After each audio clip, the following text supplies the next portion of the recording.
Welcome to the Tactical Dent Tech Podcast. You are now part of a small underground movement of dent technicians from all over the world. We are on a mission to change our industry with innovation, intelligence, and skill. But because we don't rely on an insurance company to steer customers our way, we need to do things different. We need to do things smarter.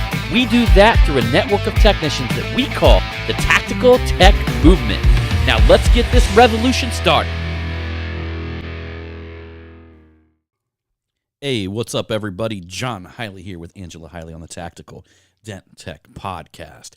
And for some reason, she's sitting over there looking at me like a deer in headlights. Maybe it's because she's got cramps. Yeah, let's just tell everybody about that. Well, that's what you just told me before we came on the show. That's between a wife and a husband. She was giving me that look like that little girl in the car seat. Did I tell you that she gives? I was like, I got cramps. You know what? I'm sure that the majority of men that listen to this podcast probably have cramps too? No, they probably understand what you're going through right now. So, what's happening, everybody? Welcome to this week's one and only show. And be honest with you, we just been super busy, and we are currently packing the Tactical Gorilla Grip up right now to start shipping out the pre-orders. So, dun dun dun. Yeah, we got everything back. Luckily, we have everything to ship out the pre-orders, but we did get a group of them that went to the engraver, and here we started. Kind of got a deal with them where they got to spray this primer stuff when they do this laser engraving on it, and it takes a lot of time to get that primer stuff off. Not really a whole lot, but to take it off of our mounting device that we give them and all that kind of stuff. So we made a deal with him that we bring it back here and we'd go ahead and clean the primer off, and he would shave some of the costs off for that. So the wifey was this morning taking off some of the primer, and come to find out some of it didn't get engraved on the radius. So literally it said like it had the middle of my Tactical logo, and on the right and on the left it did not completely engrave it. So we're like, oh shit, like this stuff, like literally you can run a knife over it and you can scratch it and try to scratch it off, and it's really hard to get off. So we're like, oh, fuck. So we call him, and he's like, well, I should be able to. I'm like, dude, I don't think you understand how much these things cost. So there is no should be able to. The shit's going to fucking be fixed, And, oh, yeah, I'll be able to do it. So, I've got all the polishing stuff and all the sandpapers here and all that stuff, and I actually developed a little method that I can knock that shit right off there, and it looks like brand new, so... Yeah, we're going to be taking it. Of course, I'm going to give him the sandpaper and all that stuff and say, here you go, knock yourself out. well, But yeah. we do have enough to fill all the pre-orders and everything like that. But that's just a little shit, man. I talked to you guys about manufacturing. I've talked to you guys about stuff like that. And that's a little shit you don't calculate in. You're like, okay, this is going to come from here. Or, for instance, some of my supplies that I ordered were on back order, so I had to go order them from somewhere else. Or actually, same company. We just had to find something a little bit different, but the same, So there's just like all this little shit that appears and comes up that you've got to grapple your way through when you're manufacturing anything. Well, I'll give you another example. I tried 25 millimeter handle grips, and when they sent them to me, they sent them in like a green color, and I'm like, okay, well, fuck. Well, I'm not going to use green, but that being said, I can at least try to make sure the 25 millimeter will fit over it, okay? So it fits, and the grip, what it is, it's a heat shrinking grip. So we heat shrink them right here onto the handle grip. And so I went ahead and put in the order for, how many ever handle grips, a shit ton of them. I mean, it was like, hundreds and hundreds of dollars worth of this handle grip material. And we cut it here. But it shows up here, and I'm like, motherfucker, it won't fit on the grips. And so I had to develop this. We found that it was just slightly smaller, okay?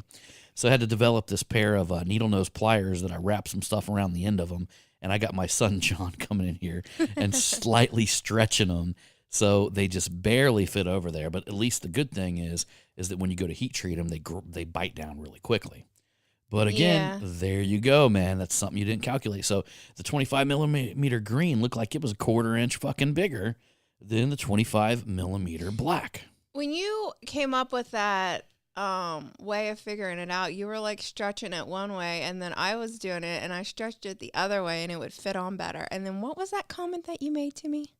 I said, damn, I'm glad I figured that out.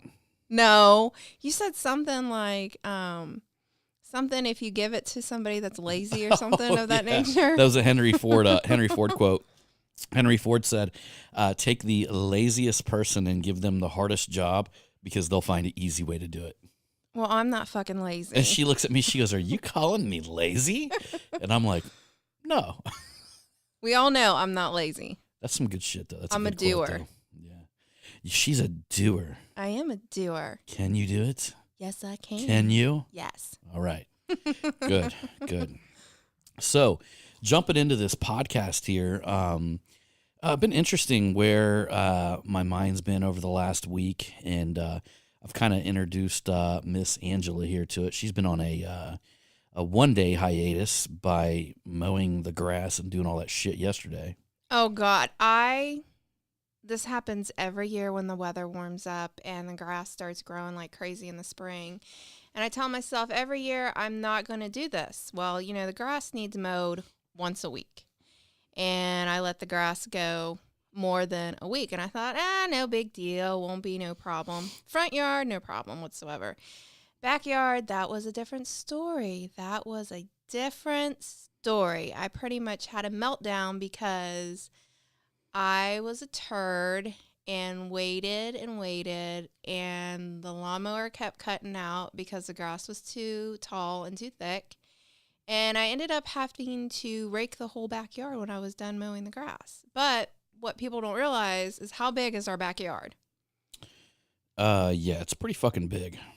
Yeah, and here's the thing, though. I basically had a meltdown, but I knew that I couldn't take the rake and hit it on the deck or hit it on the tree because there's a busy road behind us. So all of the people in the vehicles would have had, you know, I'm sure they've seen worse.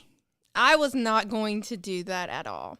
I cried. I'm not going to lie, because I was so pissed. And then I was just like trying to blame. I was blaming John, and I was like, "No, this is not John's fault." I have no idea why she blames me on this shit. It's like, this is my fault. This is my doings. But hey, you know what? I sucked it up, and I did it. And after I raked the yard, I had probably like 12 piles of grass.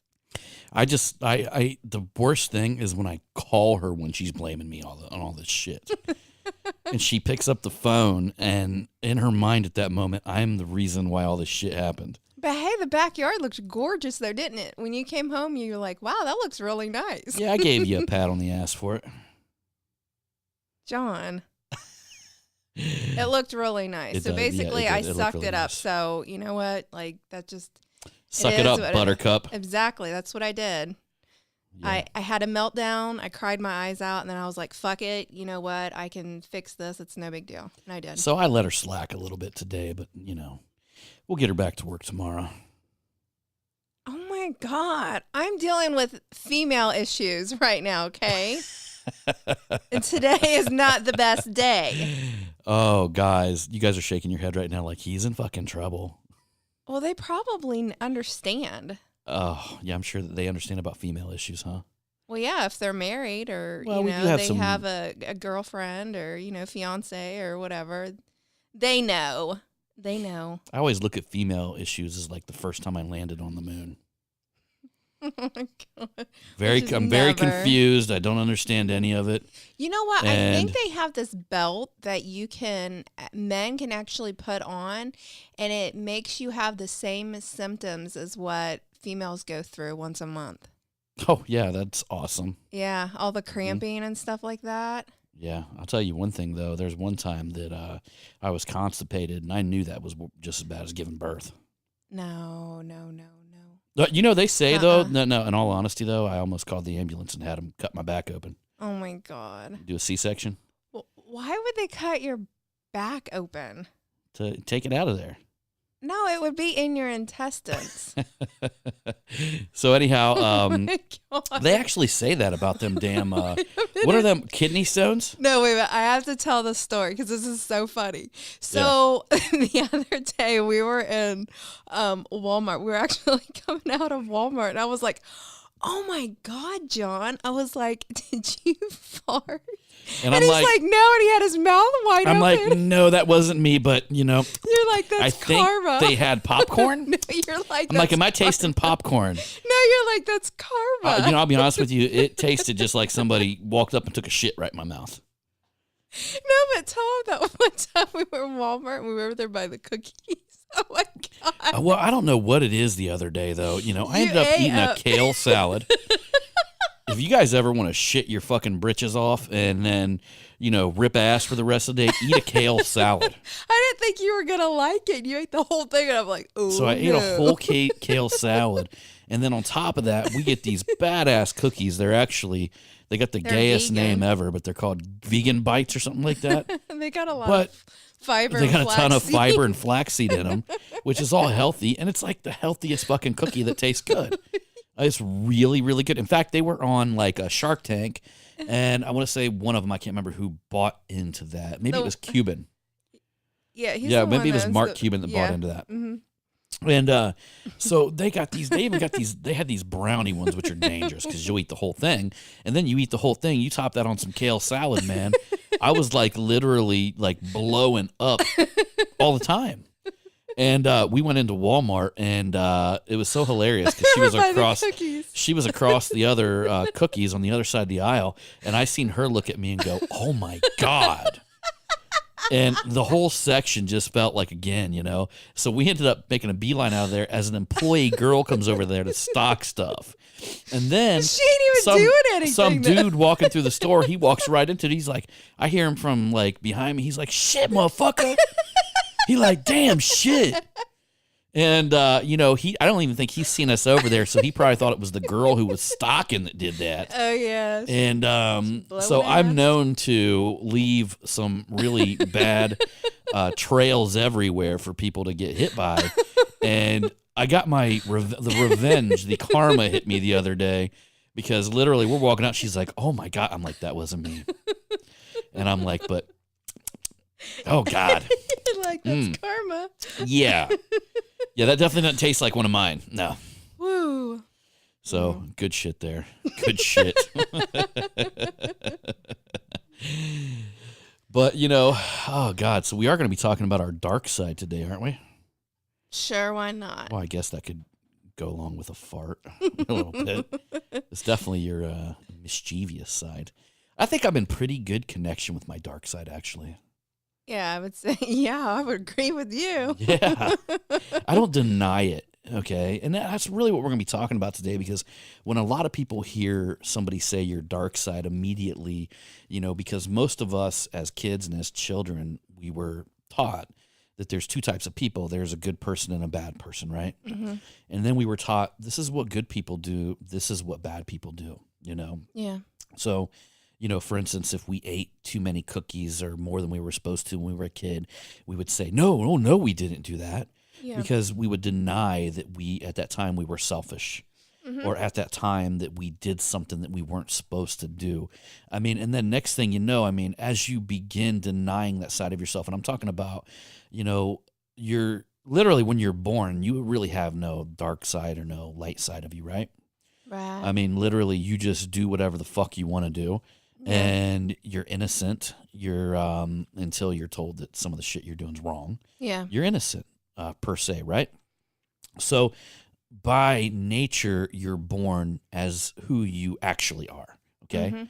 And as you grow up and you do stuff that annoys your parents, stuff that, you know, they deem bad, you know, don't shit on the floor, don't, you know, stick a fork in the Light socket. light socket, you know, all these things, right, that you thought may have been cool, little by little, they say, no, that's bad. And then you go to school and they say, oh, you're being a little greedy. That's bad, right? Yeah. And then you say, oh, well, I'm going to hide this from the rest of the world. Now, that's where the problem comes in when not being connected with your dark side, okay?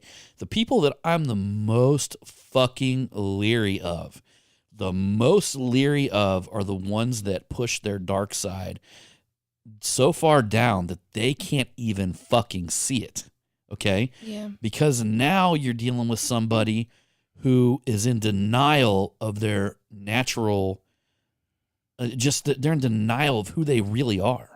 And in all honesty, I think that I get that by understanding that I was in denial before of who I was. I was an individual before who said, maybe I need to act this way so people will think this way about me. Mm-hmm. Or I need to be this way in the public eye, but then when I fucking go hang around my buddies, I do whatever I want, Yeah. And what that does, it literally allows people to push down emotions that they could surface and deal with. Okay. Yeah. So, and every time I see somebody that's over fucking, like over the top, unless they're a Buddhist monk or somebody's done some serious work on their shit, Yeah. somebody who's over the top, smiley wily, and you see through their shit like nothing's bad, everything's good in their world. I know that to watch out for that motherfucker, and I know that they're hiding something, that they're just not willing to actually deal with or even accept, because we've been taught that. That's been beat into us for all the way through school, all the way from our parents. They did it out of trying to mold us into good people, but it's like every emotion that we have, whether it's dark, whether it's light, is something, it's part of us. Yeah. And there's a right time to use that dark side, and then there's a wrong time to use that dark side. Right. And you got to ask yourself, okay, so let's say somebody, one of their dark sides is they have an anger issue, right? Now, there's two ways that you can look at that. Are you going to be ashamed of your anger issue? Or are you going to try to figure out what's the core of the anger and then realize that it's not all bad, Yeah. right? So, I mean, are there times that getting angry can serve you? Mm-hmm. You know what I mean? Are there times that you have to stand up for yourself, that you have to become passionate, that you have to become angry where it can serve you? So it's not necessarily a bad emotion, okay? No. Uh-huh. But I'm telling you, man, the motherfuckers that push that shit down, their anger down, and every time something happens, they never release it because they say, well, it's not a good person who gets angry. Mm-hmm. A good person doesn't. Them dudes are the ones that fucking end up on the edge of a building. You know what I mean? Getting ready to jump at some point, because everything at some point when you put and this a good friend of mine told me this a long time ago. It says the more things that you stack over your head, the heavier that fucking weight gets, and one day all that shit is going to come crushing down on you. Mm-hmm. So that's why it's so counter intuitive in this culture to say I don't trust people that act like that nothing's wrong with them. But that's the truth. Mm-hmm. You know what I mean? When I meet somebody and they're nothing but smiley, wily emotion, and they're nothing but unicorns and fucking rainbows, Yeah. I see right through that shit. I'm like, either you're stuffing something deep, deep down, Mm-hmm. Or you are literally just not only lying to the rest of the world, you're lying to yourself. I always tell everybody that I'm just the sweetest bitch you'll ever meet. The sweetest bitch you'll ever meet. Yeah, that's nice. Yeah. Mm-hmm. Yeah. And, I really think this topic needs to be explored because, I mean, I see kids coming up, and the truth of the matter is, when it comes to anything, like whether it comes to your business, when it comes to your relationships, we're at a point in life where people are beginning to like see through that shit. Yeah. They're beginning to people trust other people that are genuinely real, that display emotions that they have, and they see courage in people that are willing to talk about them emotions because they're afraid to tap into their own dark side. They're afraid what they're going to see, what they're going to get. Mm-hmm. And I truly believe that you got to be one with your dark side and with the side that's the light to Yeah. really live a life that you can begin to be very, very happy with. Mm-hmm. You know, you're at a point now where, you know, for instance, I'll give you an example.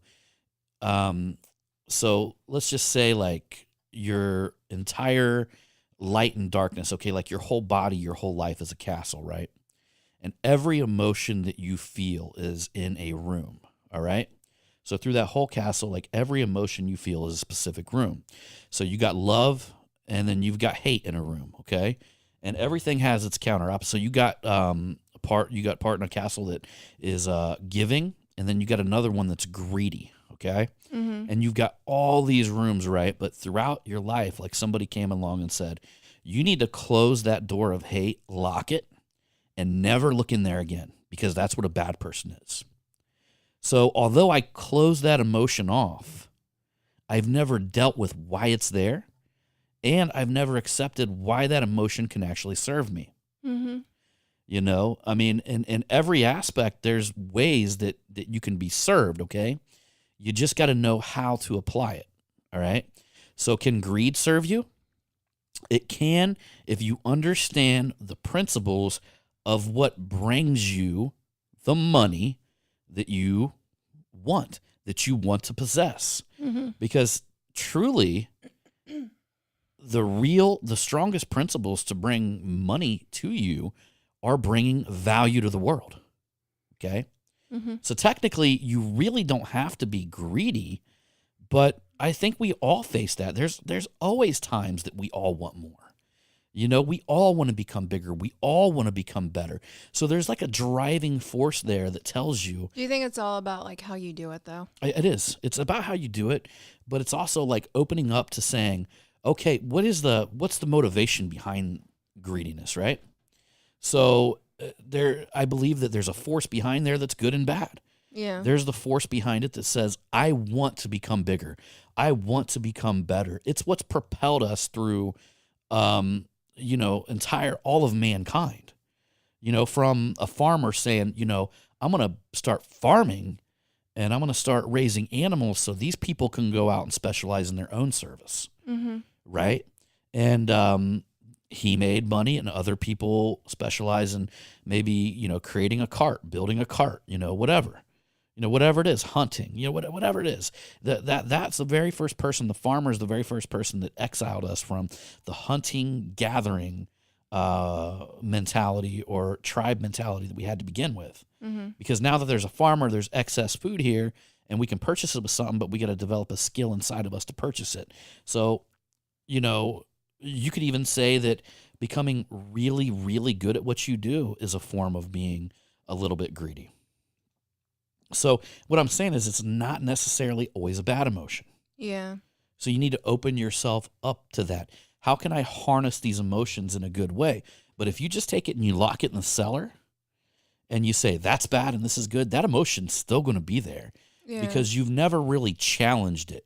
Mm-hmm. You've never really seek to understand its origin and where it comes from, not only, you know, primally, where does it come from in a primal aspect, right? Yeah. You know, and a lot of people, I mean, they would, and just for instance, like in a tribe, in a primal aspect, you would always want to try to outdo your tribal brothers. You'd always want to be the big man in the tribe, you know? Mm-hmm. And that's honestly where that stems from. It's a way that we've always, as human beings, challenged each other to become better, to gain more, to be higher status than the other person, not to belittle that other person, but for them to look at you and say, man, I want to do better than him. Yeah. You know, and that's kind of the way, you know, I talked a lot about in the past about how, you know, I was, as a kid, I would play football and stuff like that. So I always understood the aspects of competition. Yeah. I would go out there in the field. I'd want to be the best. I'd go in the basketball court. I'd want to try to be the best, you know? Yeah. And you even know that in my later years where I started playing basketball all the time. And then I started, you know, kicking everybody's ass at Thanksgiving. Why did I do that? Jonathan? I thought Jonathan was better than you. No. He might be better than me now, but not then. Not then. And but you know, I would get to go to Thanksgiving. I would get to kick her dad's ass on the court. That That is so wrong. My dad is like the nicest, and my dad loves you to pieces. Yeah, but you should see his check. That No, guy my dad fights is- tooth or nail to win. Yes, my dad is very competitive. Yeah. He's very competitive. Yeah, so, but in an aspect, I mean, would you consider that greedy that I wanted to win? No. Right? No. That's what I'm getting at there. There's like every emotion is kind of like when I talked to that preacher the one day, and he explained to me. He said, there's a good and bad on everything. Like love and lust, for instance, climbs the same vine. Yeah. It looks a lot alike, but the feeling inside of there, the intention inside of there is totally different. Yeah. So let's say you have a lustful heart. Somebody has you have a lustful heart. Maybe you need to explore that and explore exactly why you feel the way you feel. And then you explore love, Yeah. right? Because usually if somebody has a very lustful heart, then it's because they're probably lacking in the love department. They don't feel loved, So they're trying to replace it with something that's... And lust would be just a temporary feeling, though, wouldn't Absolutely. Absolutely. But it all boils down to something that you're lacking. And if you push it into you lock the key, let's say your castle is all your emotions. You lock the door of darkness, like you were told, you're a bad boy if you're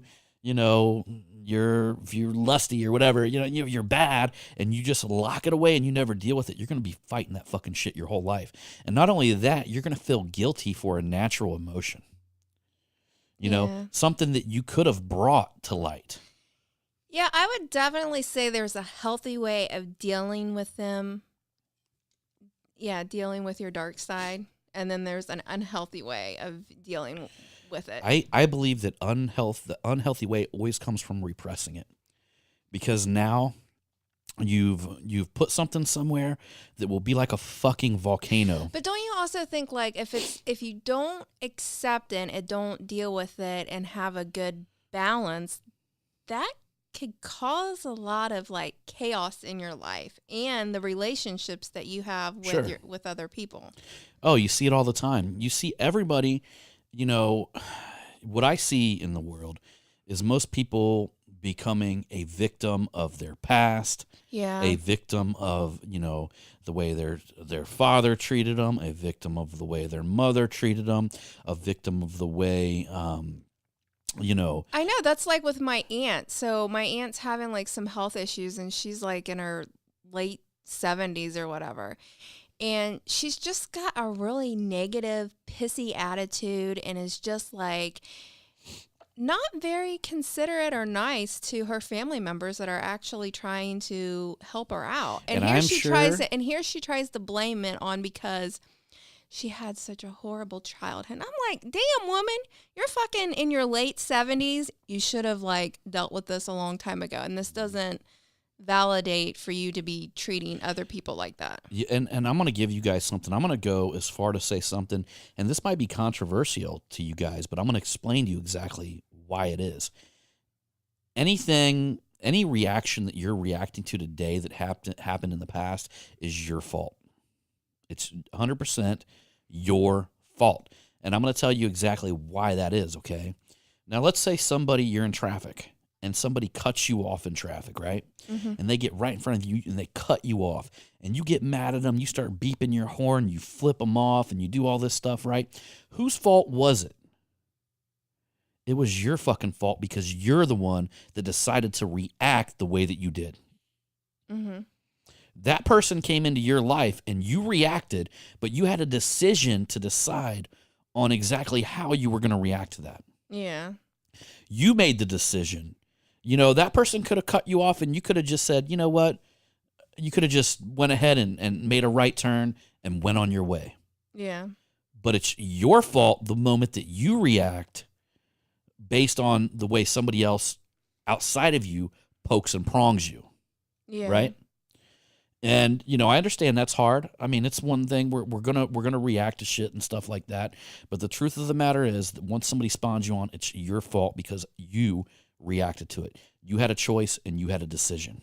Mm-hmm. And at some point, you got to bring a lot of shit to light, a lot of shit in front of you, and you've got to fucking deal with it.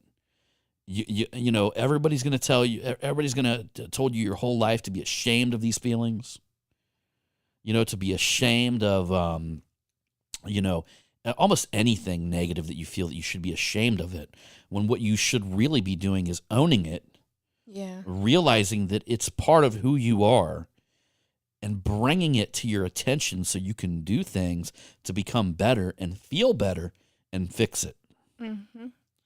I couldn't even tell you probably how many relationships are just absolutely destroyed by people's previous and past issues. Yeah. Fucking destroyed by something that happened in the past. And normally, like a lot of times, is like if you're looking at a relationship, if your significant other is doing something to you and you know that it's wrong, more than likely that's something that has happened to them previously, growing up, and it's something that they never really fully worked on to correct. And I'll even go a step further to tell you this. And literally, I know this to be true. So I'm just going to give you guys an example. So, for instance, we all know women out there that take massive amounts of probably verbal abuse. They get with the wrong men, and they take these men, they take their shit, you know. And we all know them women. And, you know, some of the nice guys out there scratch their head and they say, wow, why is this pretty girl with this guy that's in and out of jail and, you know, beating her and shit like that, you know, and she just keeps running back to him, right? And I'll tell you exactly why, and I'll tell you guys exactly the reason why you'll accept anything that's thrown at you in any relationship, whether it's man, woman, whatever. That literally that woman that has this man in a relationship that's treating her poorly, I can certainly guarantee you that her self-talk, the way that she talks to herself in her mind, is worse than the way he's talking to her. Yeah, but also, though, you've got some women that think they can save these individuals, though. But I couldn't... And if they go and get help and do this and do that, then they're going to change But I can't see a woman that has a healthy conversation inside of herself, that's confident, that's worked on her issues, that's became the best version of herself, putting up with that shit. No, you will only allow people to treat you as bad as you treat yourself. Exactly, but also here's another thing, though. When you are in a relationship, okay, everybody has their breaking point. Mm-hmm. Everybody will put up, it just depends on the individual. Like, they will stick around and they will, they will stay around for as long until they reach their breaking point. That's basically it. Yeah. When someone reaches their breaking point, they're just like, this isn't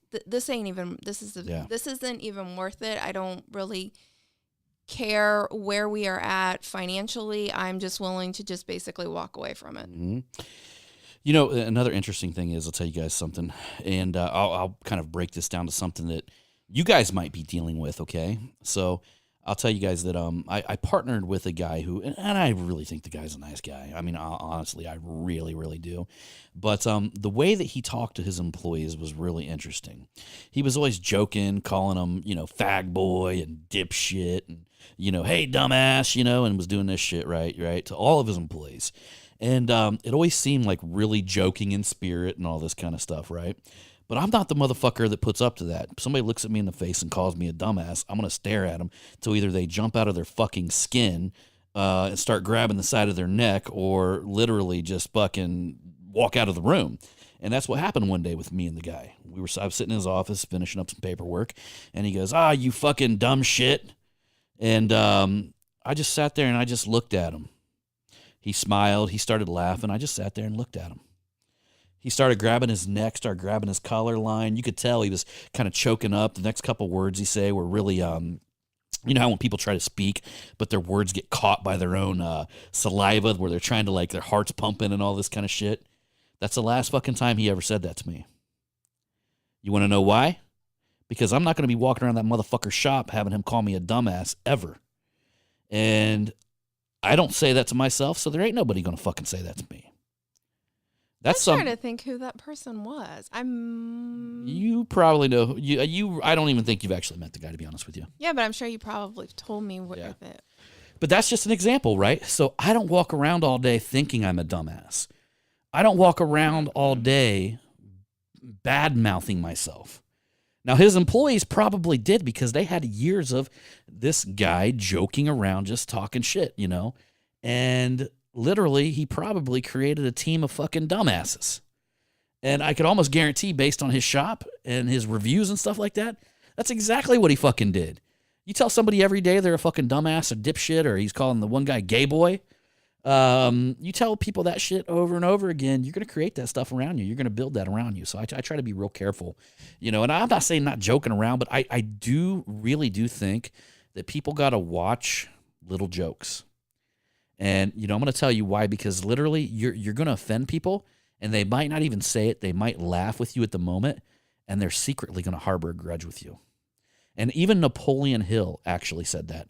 Napoleon Hill said little jokes were almost the worst thing that you could possibly ever do because you don't know what chord you touched on. Now, the interesting thing about it is that shit doesn't bother me at all. I'm not going to let nobody belittle me, and that's just because I demand respect, you know? Mm-hmm. But the shit doesn't bother me because literally, I mean, you know, you sit there and, you know, for instance, if you go to a bodybuilder who's just shredded and cut for a competition, you call him a fat ass. He's going to laugh at you, right? Because he knows there's no truth to that statement. Yeah. Right? Mm-hmm. Usually people are only offended and hurt by something that they know there's a sense of truth to, okay?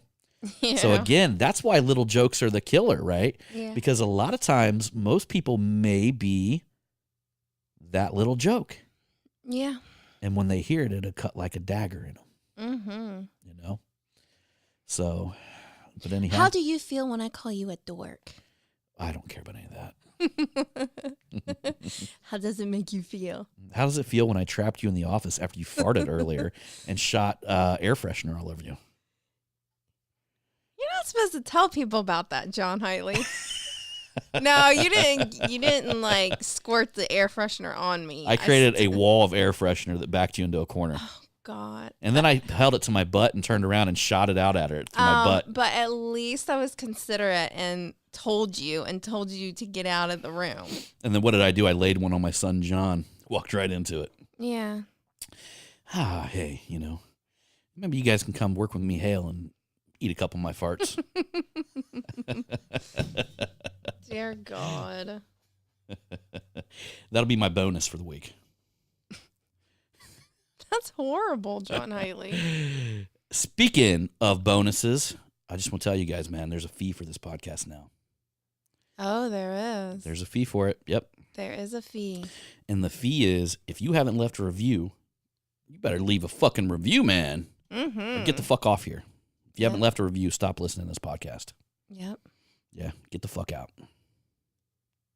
Mm-hmm. All right, everybody. So anyhow, I appreciate you. And again, when you do leave a review, we're going to put you in a contest, and we're going to be doing some giveaways. So wasn't it, who ended up winning the Gorilla Grip handle? It's right there. Yeah, we're going to be shipping that out. I think it's Randall. Is that the gentleman's name? Okay, yeah, Randall from Dentless. Yeah, we got his information here, and we actually did the giveaway. God, what was that? We did it live a couple weeks ago. Well, you went live. Them motherfuckers are going to be shipping, so Randall, you're going to be having yours real soon. And it was Yes. kind of cool because Randall was trying to get in on the pre-order, and he missed out on a little bit, but we're also going to be dropping our handles. Anson's going to be stocked up with them here pretty soon, so they put in a big order, Yep. and we going worldwide, baby. Mm-hmm. We going worldwide. Yes, we are. So, all right, everybody. Anyhow, we appreciate you for coming along on this podcast. And if you're oppressing them emotions, if you're trying to hide the fucking cool side of yourself, The cool side. of yourself, No, bring that shit out. Man, you just have to have a nice balance of both.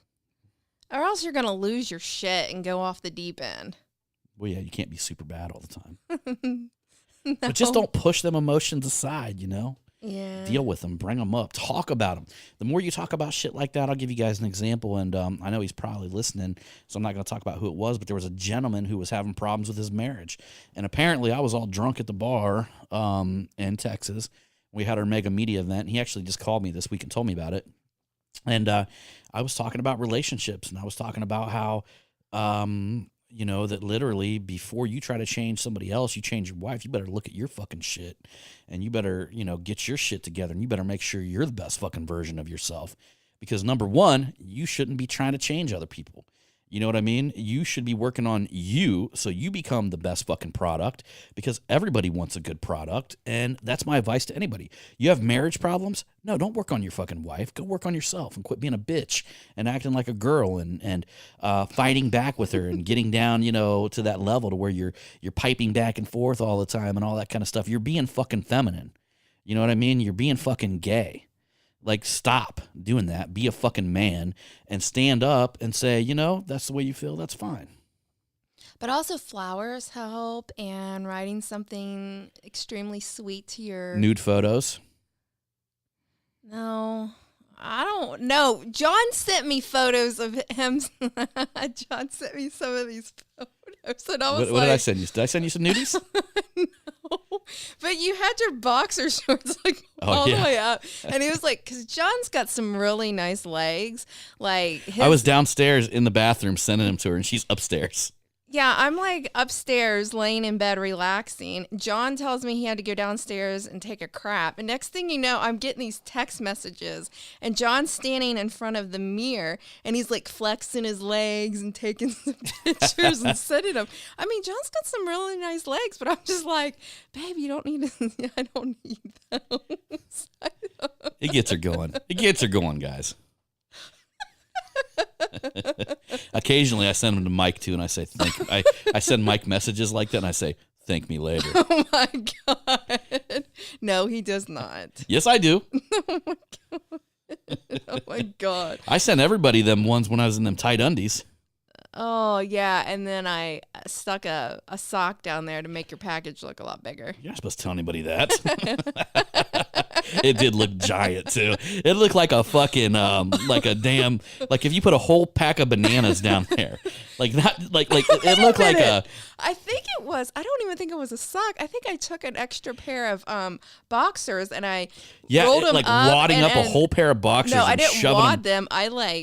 It looked like I had a fucking elephant's cock, and I would just send them to people and not mention anything about that. What is that? I shaped it. That's what I did. I shaped it. I'm like, you got to stand at this angle. That way it looks the biggest. Bam. Now you guys know my secret. Fuck. I stuffed my shorts. All right, everybody, we out of here. Yes. I don't want to keep going. I'll say something else to get me in trouble. All right, guys, appreciate you and look forward to seeing you on that next one. And remember, it's all about the motherfucking hustle. Pew, pew. Bang, bang.